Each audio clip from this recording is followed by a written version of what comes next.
Hello, everyone. Welcome to the Business Exam Room podcast brought to you by the company doctors. And I am Randy McKinley, the president and CEO. Today, we've delivered 53 successful business turnarounds using our Forever ROI algorithm. Our dream team of experts has 115 years of hands-on experience and includes 2 PhDs, a digital marketing expert, an IT specialist, a media PR professional, a former bank president, and myself, a turnaround guru with 25 years of hands-on expertise with Fortune 100 companies, all the way down to many mom and pops. Add in 6 proprietary diagnostic business assessments that show where the hidden treasure map in a business is, and you can see how we consistently deliver results. In this podcast, we're going to take the most relevant or painful issues facing a business, we're going to dissect it, we're going to take what's complicated and make it simple. Share our secrets and techniques from our toolkit, because 81% of all business closures were not due to a competitor, and 50% of all businesses fail in 5 years, and 60% make no money. So what you don't know and don't fix will likely kill your business. So let's get you in the know and make sure you have some of our tools in your toolkit to make your business a little bit healthier. Now, before we tackle today's hot topic, here's a quick note from our sponsor. This podcast is brought to you by Auto Entry, the perfect AI accounting solution for cutting your processing costs by as much as 75% for SMEs, bookkeepers, and accounting firms. Learn more about Auto Entry and get your free trial started today by visiting thecompanydoctors.com.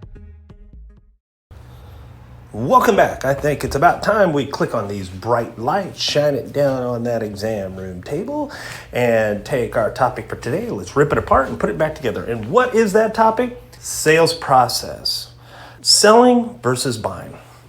Dr. Troy Dander and myself, we're having a conversation. We decided to actually go ahead and record it. And it was the discussion of the sales process and how sometimes it has gotten too complicated, and some of that complexity has hurt businesses on driving sales. So kick back, listen. We broke this into 2 parts for this podcast, and there's another one where we're going to go into even greater detail. But I think you're going to enjoy this conversation around sales and how simple it is for you to drive more sales in your business.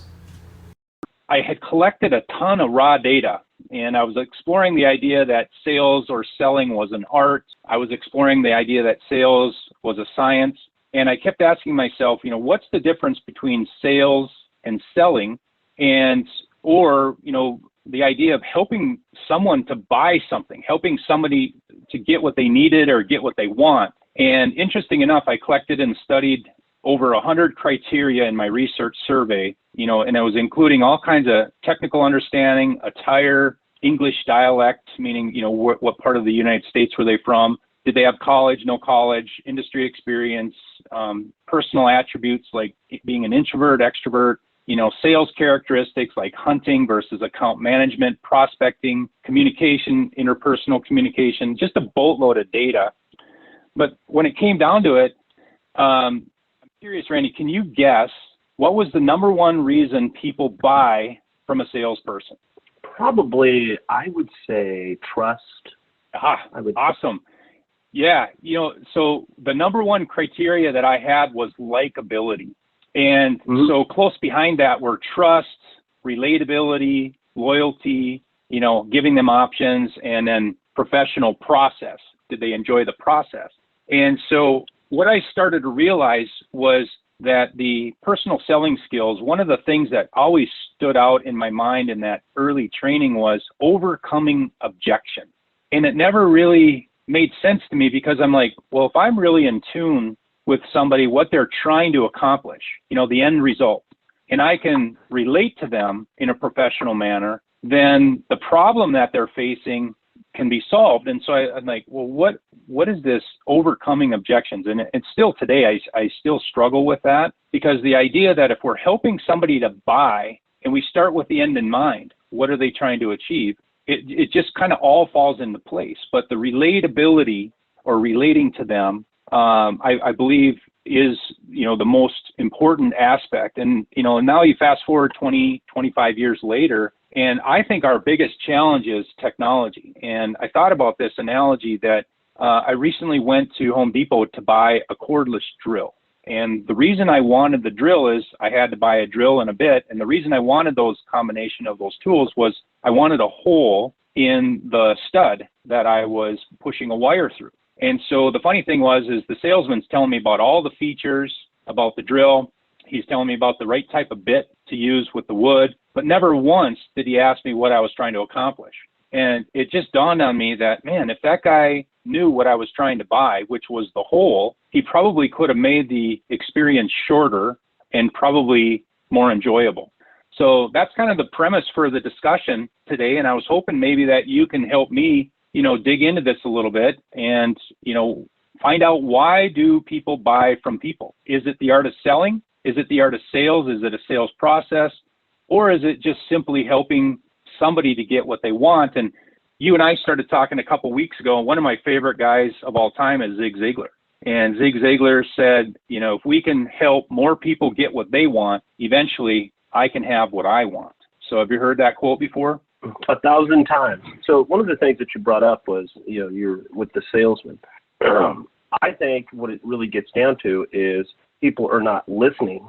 And since they're not listening, they're not asking the right question. So he never took the time. It's like the salesman never took the time to ask you, okay, well, what are you doing? What are you trying to accomplish? And that's the question I think that every good salesman does, because in a sense, they're not really selling, they're solving problems.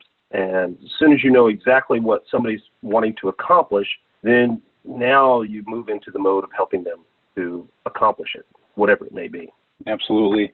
Yeah, I love what you said about solving problems, because I think the key in business is to understand, the issues or the challenges that they're facing, and make sure as a salesperson that you drill down into identifying what might be symptoms versus the root cause.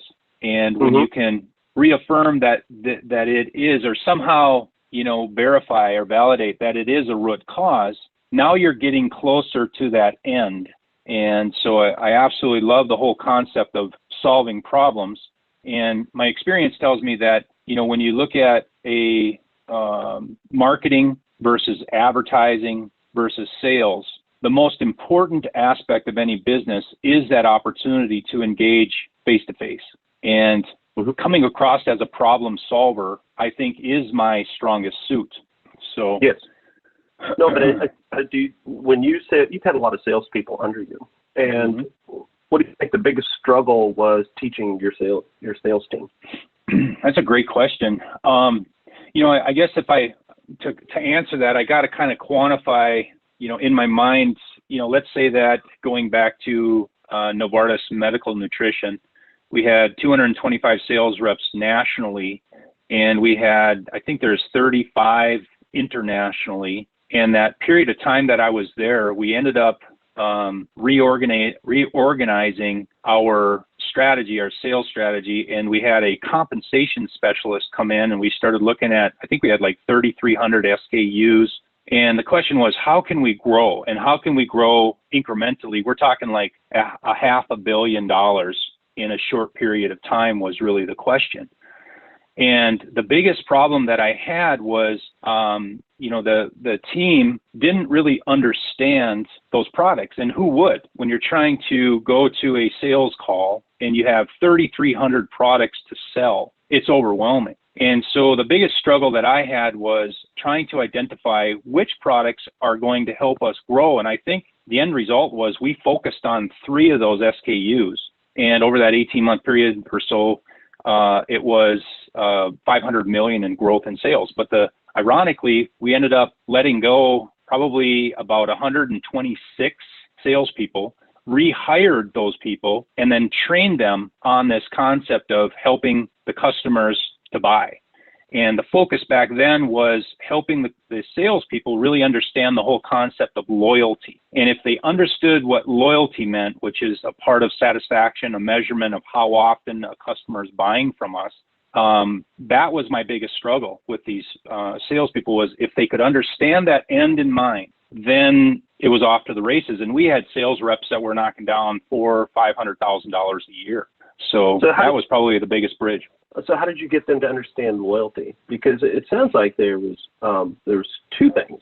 One, they did not understand the product. and how it was solving problems for the customer. So which comes first, the loyalty or understanding the product to create the loyalty? What do you think? That's a great question.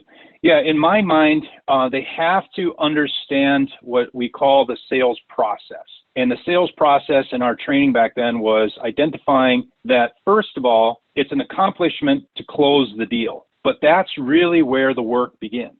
Because what you're trying to build, like you said earlier, is the trust. You're trying to build the rapport. You're trying to understand their business problems. You're trying to understand what they're trying to accomplish themselves. And so you move the sales mindset into this big concept of the selling process, and that the idea of loyalty then says, okay, we're going to measure their success from a company standpoint. We're going to measure their success on how often is this customer buying, how much volume are they buying. And then we get into the whole concept of following up, customer service. We were doing surveys to follow up. Hey, are you satisfied? Hey, Randy, do you have any issues with Novartis? Is there anything that we can make better? So we actually had a customer service team following in behind the salespeople to say, what else can we do to make your experience better?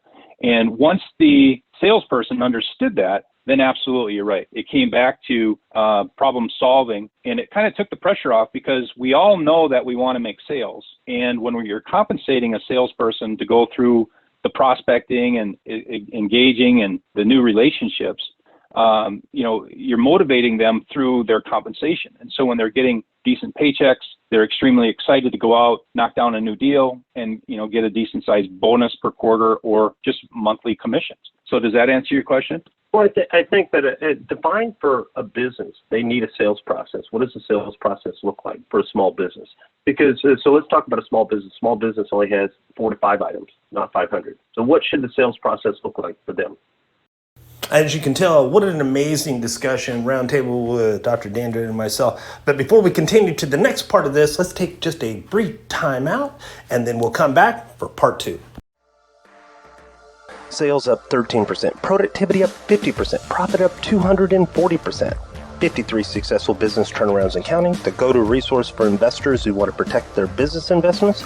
Do you wish you could be like that? Well, you can. The Company Doctors Business Wealth and Health Transformation Package can make that happen.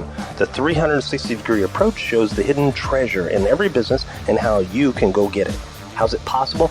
6 proprietary assessments, financial models to show current and future, industry ratios for your business, cost savings toolkits, action plan summary from the assessments, 10 hours of consulting with our team, 3 monthly business reviews, and access to 142 business competency courses.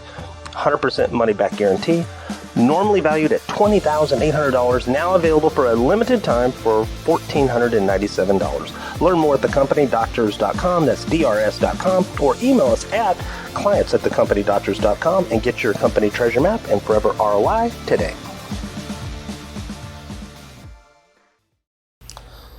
Welcome back, podcast fans. Now we're ready for part 2 of our roundtable discussion with Dr. Dandridge and myself as we were discussing the sales process. In the first half, as you can see, we were discussing really how to refine the sales process. And we're going to take that a little bit further in the second half here. You're going to hear where we're going to talk about a couple things which stand out, which is listening, problem solving, and what we mean by that, and what a lot of small businesses are missing from when they started to where they're at now. So check this out, and we'll come back in just a few minutes. Yeah, that's a great question. Every company is unique, right? Would you agree with that? Agree. Yeah. And so I think the process is, again, for me, the way I build a process is I look back, and what you're talking about is, in my mind, from a sales leadership standpoint, is how can we be effective? Are we growing the sales? How often are we engaging a prospective client and closing that deal? And so you have a lot of metrics that go around that whole process, but you basically can simplify the process and say, okay, well, we know we want to achieve a sale. So you mark that down as a step in the process. We know that we want customer service and satisfaction and loyalty. So you mark that down as a step. And then on the front end, you try to figure out, if you're a technology-based company, maybe the sales rep is sitting behind a computer and they have a CRM or a database. And, in most cases, in my experience, the sales rep is responsible for going out and finding finding those leads, kind of putting the market together and putting all that information into the database. So that's definitely part of the sales process. But the where the rubber meets the road is that interaction with the prospective buyer, and so part of my process has always been, hey, I think David Sandler in his sales training said, look down and identify what kind of flooring you're standing on, because if you're standing on carpet, you're probably not talking, to the decision maker. And so part of the sales process would include, how do we get through and relate to the gatekeeper and then identify the decision makers, the influencers, and or the economic buyer. So that would be the part of the process that I would put in place. And like I said, it's very difficult to answer that question just because every company, they have different tools and resources, different amount of people on the team where you can divide and conquer. But hopefully that, gives you a little bit of insight of where I'm coming from a process, a sales process. It does, but let's break it down a little bit more. So let's talk about, you've got a process, but let's talk about technique. Probably the biggest battles you have for a small business is, I have customers out there, I've identified them. How do I get through a gatekeeper to get to a decision maker? Number one issue. That is the number one issue, isn't it? And it goes back to the criteria. I'm sorry, go ahead. What are some techniques that a business can use to bust through a gatekeeper? What are some techniques you use that you could share with them?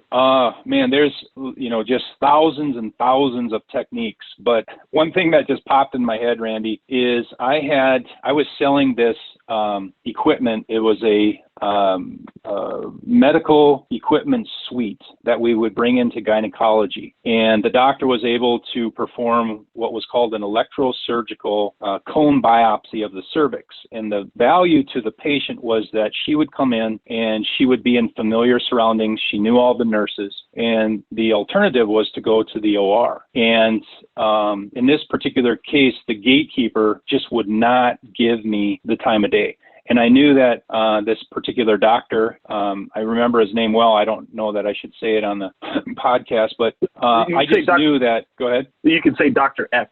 There you go. Dr. X. Awesome guy. And so I just tried everything in the book to get past this gatekeeper. And what I found out was from one of the nurses that she loved peanut M&Ms. And so I'm not kidding. I dropped off 2-3 pounds of peanut M&Ms in these big bags for her and didn't even ask her any questions. I just said, hey, I understand you like chocolate. I'm leaving this for you. Here's my card. If there's anything I could ever do, give me a call. And one day she stopped me at the door and she said, hey, Dr. X, if you got, he's got 2 minutes if you want to talk with him. Well, that turned into 835 surgeries that year out of his medical suite. He had like 16 gynecologists. And so do you consider that a technique? I don't know. But when I look back at the idea of the gatekeeper, in so many sales, you hear sales training, you hear get around the gatekeeper. Well, my concept is, they're a human too. And what I found in these small businesses, it might be the owner.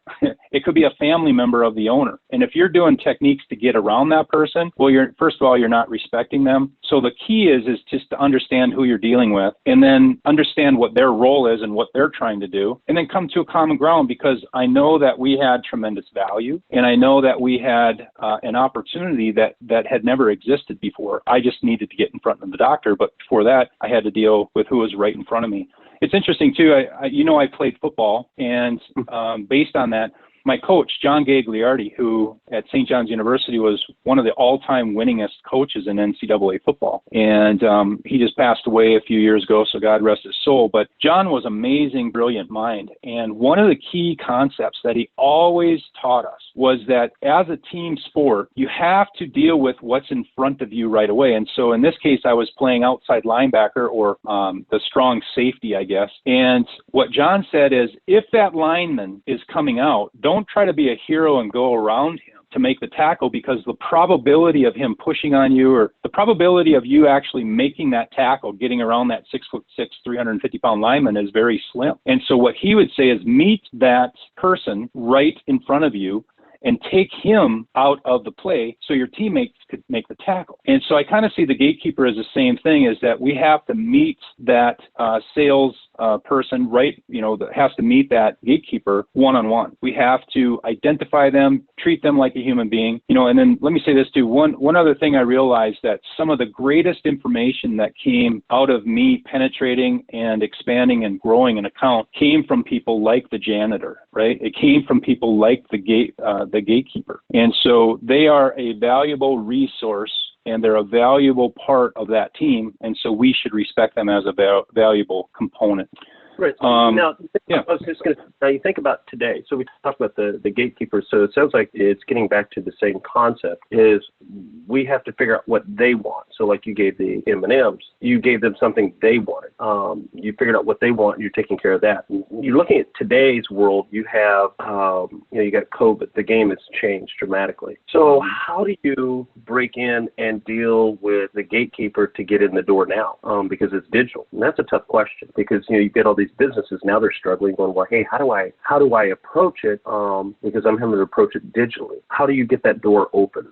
What Man, that is a if I knew the answer, I'd be a multi-billionaire, no doubt. And we are working on it. I think we are having success. But, Randy, I got to say something that you might have a better answer for this, because I recently listened to one of your podcasts.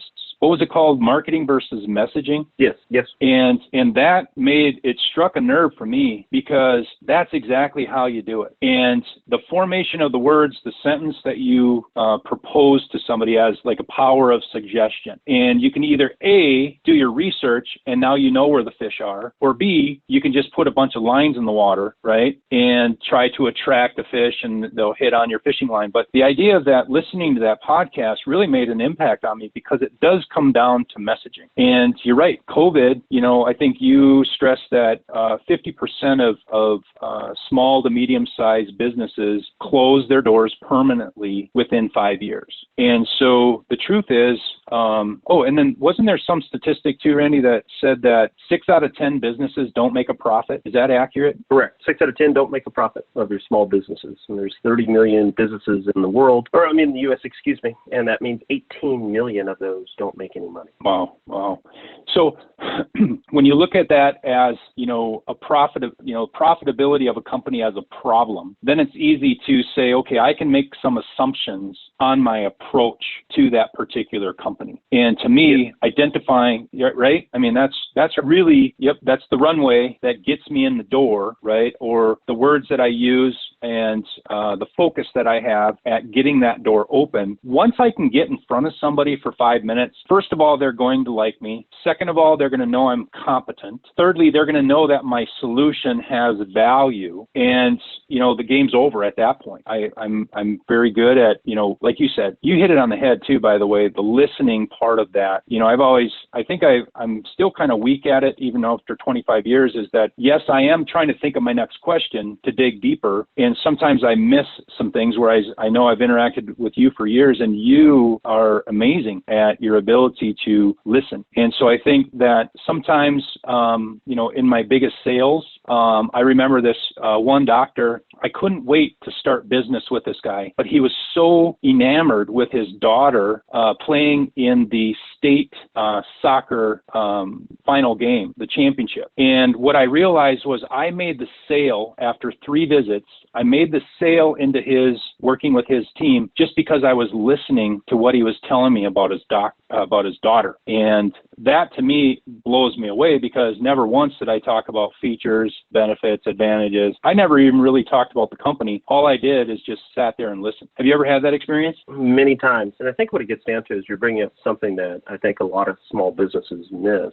is the relationship with somebody else. You could go through, if you've ever been through Dale Carnegie, it's getting to understand the other person, what they want to talk about, what makes them happy. Once you get them to we use the term unload. They can unload all their baggage. They want to tell the world about everything in their life that's important to them. Now, at that moment, you have made a connection, and then everything else seems very easy. I think after that, because then they're hearing what you're saying. So I think the lesson is, for small businesses, there's a couple things. One, the game has changed a lot. So now you have to do things more digital, more over the phone than you did in the past, versus just walking up to the door and knocking on the door and saying, hi, have you got 5 minutes? That's changed. So now you're having to find mechanisms to connect with the gatekeeper through different mediums, which I think is difficult. At the same time, something that never has changed is the being able to listen to another person and hear them, and make a connection with them. It's interesting. You'll hear a term, something that we used for years. People buy from friends, and you used something a little bit ago. So you talk about loyalty. People buy from friends, and what that means is, okay, you know so much about me that I'm comfortable with you, and people buy from people who they are comfortable with. So one of the things I think I see a lot in small businesses, I don't know if we are truly taking the time to understand who the other individual is, so you have a relationship. And now it's made it a little more difficult because now you got to go break in the door. So early on, when somebody starts a business, what do? I think they're very good at that. And then as they get along further in their business, because they have to wear so many hats, they get further and further away from it. And then they're not teaching those natural skills that made successful in the beginning to the people around them. Well, everyone, I hope you enjoyed that roundtable discussion with Troy. Very enlightening. A couple key words: loyalty and trust. It's amazing just how simple it can be to leverage those two things, and you can drive more sales in your business. There's even more we want to get into, but we're going to save that for the next podcast as we cut it even deeper, talking about the gatekeeper as well as trying to go break through in the new age with COVID and what's going on. So hopefully you enjoyed your time listening to that and you learned something. So good health to you, your family, and your business. Talk to you next time. The information provided is intended solely for educational and cannot be used as a substitute for professional advice and/or information, as circumstances will vary from person to person and company to company. You should not act or rely upon information without seeking professional advice. Do not attempt any of the suggestions, actions, solutions, remedies, or instructions discussed on this podcast without first consulting with a qualified professional. The materials are not intended to be, nor do they constitute actionable professional advice. Transmission of this information is not intended to create a professional client relationship between the company doctors and you.